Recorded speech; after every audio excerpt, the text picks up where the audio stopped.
राष्ट्रवादी शरदचंद्र पवार पक्षाची आज लोकसभेची पहिली यादी जाहीर झाली। वर्धाचे अमर काळे यांना वर्धा मतदारसंघातून उमेदवारी जाहीर करण्यात आली आहे। तर अमर काळे यांच्याशी बातचीत केली आहे आमच्या प्रतिनिधी ज्योत्सना गंगणे यांनी। राष्ट्रवादीच्या शरदचंद्र पवार गटाची पहिली यादी लोकसभेची जाहीर झालेली आहे। त्यामध्ये वर्ध्यातून आता राष्ट्रवादी शरदचंद्र पवार गटाकडून जे आहे ते अमर काळे उभे राहणार आहेत। आपल्यासोबत अमर काळे सर आहेत, आपण त्यांच्याशी बोलणार आहोत। सर, काय सांगाल, उमेदवारीची पहिली घोषणा जी आहे ती घोषित झालेली आहे आणि तुमचं नाव सुद्धा त्याच्यामध्ये आहे। अतिशय आनंदाचा दिवस आहे माझ्याकरता। मी कालच पक्षामध्ये प्रवेश केला आणि आज मला लोकसभेची उमेदवारी मिळाली।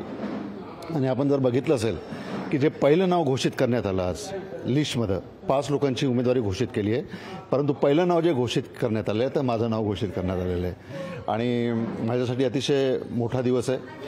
आणि आमचे नेते शरदचंद्र पवार साहेब, माननीय जयंत पाटील साहेब, आमचे जिल्ह्यातले राष्ट्रवादीचे सर्व नेते, या सर्वांचा मनापासून आभार मानतो की कालच आलो आणि आज त्यांनी माझ्यावर विश्वास दाखवत वर्धा लोकसभेची उमेदवारी दिली, त्याबद्दल त्यांचा मनापासून आभार मानतो।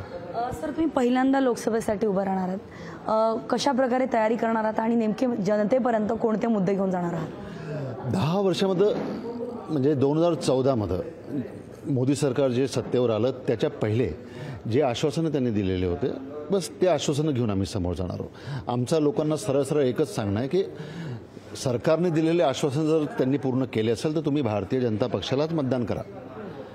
10 वर्षात तुम्हाला जे रोजगाराच्या संदर्भातले दिले असेल, हमीभावाच्या संदर्भातले दिले असेल, हे जे प्रमुख मुद्दे आहेत, या प्रमुख महागाईच्या संदर्भातले असेल, या संदर्भामध्ये जर तुमचं समाधान झालेलं असेल या देशातल्या मतदारांचं तर तुम्ही त्यांनाच मतदान केलं पाहिजे।